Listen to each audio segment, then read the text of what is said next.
রাজধানীতে সমাবেশ করবে বিএনপি।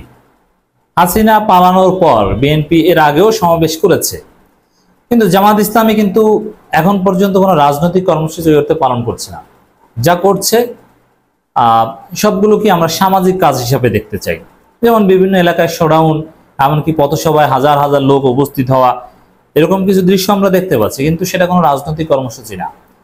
জামাত ইসলামী 5 আগস্টের পর এখন পর্যন্ত যা করছে সেটা সামাজিক কার্যক্রম এবং সাংগঠনিক কাজ, কিন্তু রাজনীতি বলতে যা বোঝায় সেটা কিন্তু জামাত এখন পর্যন্ত করছে না। কেন করছে না? এটা করা উচিত, কারণ এতে জামাতের রাজনৈতিক শূন্যতা তৈরি হবে। এমনকি জামাতকে এ বিষয়ে খেয়াল রাখতে হবে, ত্রাণ দেওয়া এটা একটা রাজনৈতিক দলের প্রধান কাজ না। এর জন্য ত্রাণ বা এই ধরনের কাজকেই একেবারে সবার উপরে স্থান দেয়া, এটা কখনো রাজনৈতিক দলের কাজ না। জনগণের খেদমত করে এটা মূলত রাষ্ট্রের কাজ, আর রাষ্ট্রকে সে কাজ করতে বাধ্য করা বা রাষ্ট্র ক্ষমতায় গিয়ে সেই কাজ করা, এটাই হওয়া উচিত একটা রাজনৈতিক দলের মূল দায়িত্ব। অতএব জামাত ইসলামীর রাজনীতিতে এখন একটা শূন্যতা আছে। বিভিন্ন ইস্যুতে মাঠে নামা, মিছিল করা, ঢাকার পল্টন, মতিঝিল কিংবা শাপলা চত্বর বা বাইতুল মোকাররমের উত্তর গেট, দক্ষিণ গেট, বিভিন্ন জায়গায় সমাবেশ করা, এটা জামাতের জন্য এখন জরুরি। সমাবেশ করতে হবে, রাজনীতিতে প্রাসঙ্গিক থাকতে হবে। জামাতের রাজনৈতিক ডাইমেনশন এখন আমরা যেটা দেখতে পাচ্ছি যে বিভিন্ন দলীয় বা সামাজিক কাজ শেষে জাস্ট সাংবাদিকদের সাথে কিছু পলিটিক্যাল কথা বলেন আর পলিটিক্যাল বিভিন্ন বিষয়ে বিবৃতি দেন, কিন্তু মাঠে কিন্তু নেই। যেমন দেখেন, হাসিনা পালানোর পর দুইটা বড় সীমান্ত হত্যার ঘটনা ঘটলো, বিভিন্ন দল মাঠে নেমেছে, কিন্তু জামাত ইসলামী কিন্তু মাঠে নামেনি, তারা জাস্ট বিবৃতির মধ্যে আছে। অতএব এইসব বিষয় এখন সোচ্চার থাকা কিন্তু জামাতের জন্য জরুরি। তো এই জন্য বিএনপি যেহেতু রাজনীতি করছে, জামাতকে রাজনীতি করতে হবে। সামাজিক কাজ এটা রাজনৈতিক দলের মূল কাজ না, এটা মনে রাখতে হবে, কিন্তু এটা করতে হবে। রাজনীতিটাই মুখ্য হওয়া উচিত, রাজনীতির বিভিন্ন বিষয়ে সোচ্চার হতে হবে। বিশেষ করে ভারতের আধিপত্যবাদের বিরোধিতা যত করা যাবে এখন তত ভোট বাড়বে, আর জামাতের রাজনীতির প্রাসঙ্গিকতাই কিন্তু ভারতের আধিপত্যবাদের বিরোধিতা করার মধ্য দিয়ে। এই জন্য ভারতের সীমান্তবর্তী অঞ্চলগুলোতে জামাত শক্তিশালী অন্যান্য জায়গার চাইতে। ঢাকায় সমাবেশের ঘোষণা দিল বিএনপি। বিশ্ব গণতন্ত্র দিবস উপলক্ষে আগামী 15 সেপ্টেম্বর ঢাকায় সমাবেশ করবে বাংলাদেশ জাতীয়তাবাদী দল বিএনপি। এছাড়া বিগত প্রায় 16 বছরে আওয়ামী লীগের আমলে দলীয় নেতাকর্মী সহ যেসব ব্যক্তি গুম, খুন ও নির্যাতনের শিকার হয়েছেন তাদের পরিবারের সদস্যদের নিয়ে ঢাকায় আলাদা সমাবেশের আয়োজন করবে দলটি।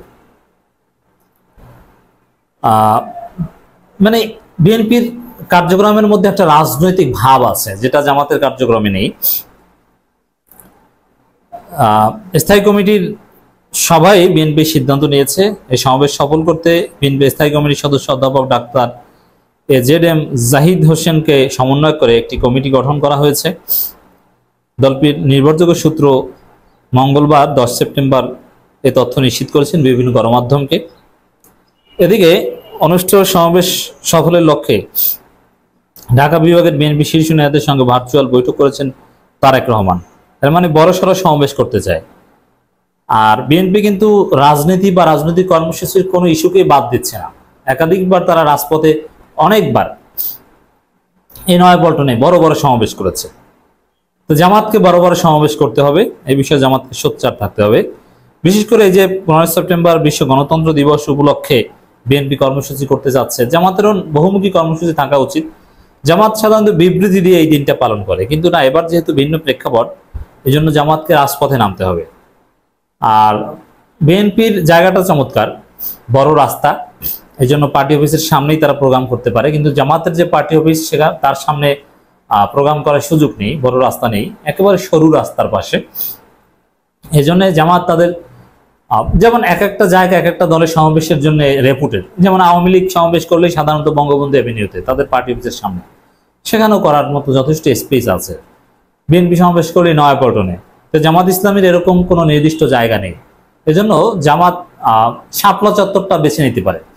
শাপলা চত্বর কিংবা বাইতুল মোকাররমের উত্তর গেট, এই দুইটা জায়গা যেন জামাতের সমাবেশের প্রতীকের রূপ নেয়, দুইটার যে কোনো একটা জায়গা। নয়াপল্টন বললেই যেরকম বিএনপি চলে আসে, বঙ্গবন্ধু এভিনিউ বললেই যেরকম আওয়ামী লীগ চলে আসে, ওরকম মতিঝিল শাপলা চত্বর বললেই যেন জামাত চলে আসে। তো জামাতকে মাসে একটা দুইটা ঢাকা মহানগরী, এমনকি সামনে দেশব্যাপী বা জাতীয় পর্যায়ে এরকম বড় প্রোগ্রাম জামাত করবে, শিবির করবে, শ্রমিক কল্যাণ ফেডারেশন করবে, নানান দিবস বা নানান বিষয়ের উপলক্ষে। এভাবে রাজপথে রাজনৈতিক কর্মসূচিতে জামাতের নামা উচিত বলে আমরা মনে করি। এটা জামাতের জরুরি করণীয় হিসেবে আমরা সাজেস্ট করছি।